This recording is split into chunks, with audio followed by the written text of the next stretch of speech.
Hello, in this video I'm gonna show you how to set POCO C75 app for elderly person.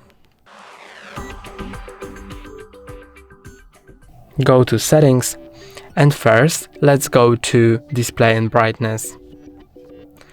The first thing you can do is go to font settings, then set Me Sans, and you can adjust the size of the font to make it bigger, and you can adjust the boldness.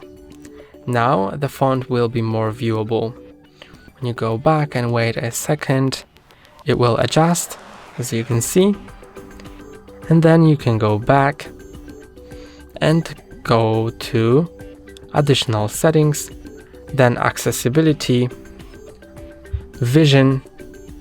You can choose display size. You can set it to, for example, L for large to make the phone items bigger. And you can also enable magnification, then enable the shortcut, got it.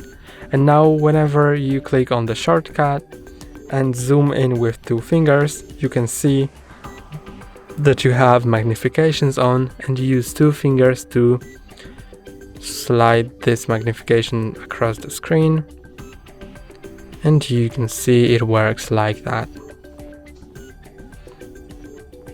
That's all for today. Don't forget to like and subscribe. See you next time.